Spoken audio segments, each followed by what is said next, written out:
નમસ્કાર વિદ્યાર્થી મિત્રો, સ્વાગત છે તમારું તમારી પોતાની યુટ્યુબ ચેનલ માય ક્લાસમાં.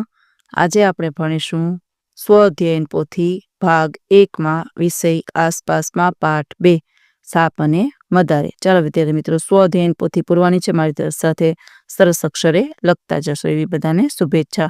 પહેલો પ્રશ્ન છે, મને ઓળખો. એમાં પેલું, હું ગધેડું પાડું છું, તેના પર માલ સામાનની હેરફેર કરું છું, તો એમાં લખો કુંભાર. બીજું, હું ગાય ભેંસ ઘેટા રાખું છું, તેમનું દૂધ વેચી મારું ગુજરાન ચલાવું છું, તેમાં લખો પશુપાલક. ત્રીજું, રણમાં મુસાફરી માટે મારો ઉપયોગ કરવામાં આવે છે, તો લખો ઊંટ. ચોથું, હું બળદ રાખું છું, બળદ મને ખેતીના કામમાં મદદરૂપ થાય છે, તો કે ખેડૂત. પાંચમું, મને ઘરની ચોકી કરવા માટે પાળવામાં આવે છે, તો કે કૂતરો. ચાલો હવે પ્રશ્ન નંબર 2 છે, ખાલી જગ્યા પૂરો. જો પેલું, મદારીઓ સાપને વાંસની ટોપલીમાં રાખતા હતા. બીજું, મરઘીઓને જ્યાં ઉછેરવામાં આવે છે તે સ્થળને મરઘા ઉછેર કેન્દ્ર કહેવામાં આવે છે.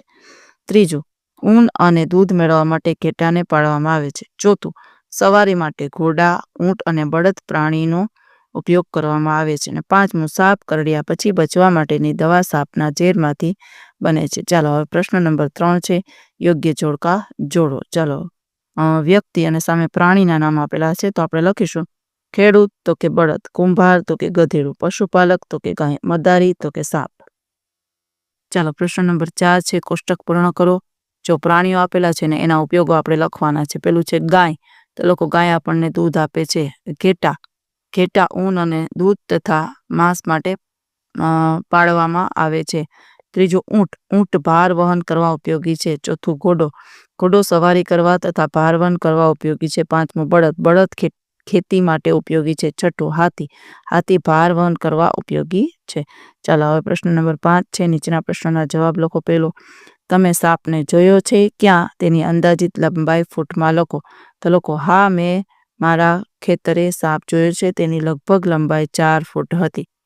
બીજું, સાપ ખોરાક કેવી રીતે લે છે? તો લખો, સાપ પોતાનો ખોરાક ગળી જાય છે. ત્રીજું, સાપ કરડે ત્યારે તેનું ઝેર માણસના શરીરમાં શેના દ્વારા પ્રવેશે છે? લખો, સાપ કરડે ત્યારે તેનું ઝેર માણસના શરીરમાં સાપના દાંત દ્વારા પ્રવેશે છે. ચોથું, સાપને કેટલા દાંત હોય છે? તો લખો, સાપને 2 ઝેરી દાંત હોય છે. પાંચમું, પ્રાણી દ્વારા મદારીઓ પોતાનું ગુજરાન કેવી રીતે ચલાવતા હતા? તો લખો, મદારીઓ સાપ, વાંદરા, રીંછ જેવા પ્રાણીઓને તાલીમ આપી તેમને ખેલ કરાવી લોકોનું મનોરંજન કરે છે અને પોતાનું ગુજરાન ચલાવે છે. છઠ્ઠું, સાપને ખેડૂતોનો મિત્ર કેમ કહેવામાં આવે છે? તો લોકો, ખેડૂતના પાકને સૌથી વધુ નુકસાન ઉંદર પહોંચાડે છે. સાપ આ ઉંદરને ખાઈને ખેડૂતને મદદ કરે છે, આથી સાપ ખેડૂતનો મિત્ર કહેવાય છે. સાતમું, કયા કયા પ્રાણીઓનો ઉપયોગ મનોરંજન માટે કરવામાં આવતો હતો? તો લોકો, સાપ, વાંદરા, સસલા, રીંછનો ઉપયોગ મનોરંજન કરવામાં આવતો હતો. આઠમું, કયા કયા પ્રાણીઓને દૂધ મેળવવા માટે પાળવામાં આવે છે? તો લોકો, ગાય ભેંસ બકરી ઘેટા તથા તિબેટમાં વિસ્તારમાં ક્યાંક પ્રાણીઓ દૂધ મેળવવા માટે પાળવામાં આવે છે. નવમું, પ્રાણીઓ પર નિર્ભર રહી કોણ પોતાનું ગુજરાન ચલાવે છે? તો લોકો, પશુપાલક, ખેડૂતો, સર્કસવાળા, મદારીઓ તથા ભાર વહન કરનાર લોકો પ્રાણીઓ પર નિર્ભર રહી પોતાનું ગુજરાન ચલાવે છે. 10મું, તમે કયા કયા પ્રાણીઓના ખેલ જોયા છે? તો લોકો, સિંહ, વાઘ, હાથી, વાંદરા, પોપટ વગેરેના ખેલ જોયા છે.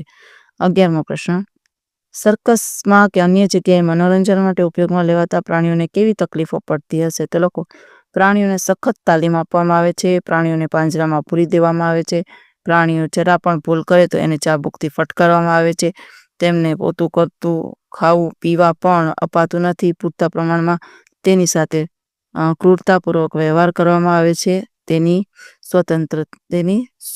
સ્વાયત્તા કરાય છે.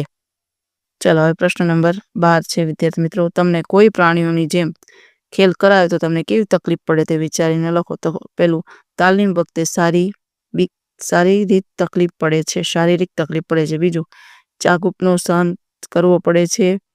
ખેલ બતાવતી વખતે માનસિક ત્રાસ અને ઈજાઓ સહન કરવી પડે, લોકોની મશ્કરી સહન કરવી પડે, પૂરતું ખાવાનું અને પોષણક્ષમ ખાવાનું ન મળે, સર્કસવાળા સંચાલકોનું અપમાન કરીને તે સહન કરવું પડે છે. ચાલો વિદ્યાર્થી મિત્રો, આજના વિડીયો લેક્ચરમાં આટલું જ. જો તમને આ વિડીયો ગમ્યો તો લાઇક કરશો, તમારા મિત્રો સાથે શેર કરશો અને મારી ચેનલને સબસ્ક્રાઈબ પણ કરશો. આવજો.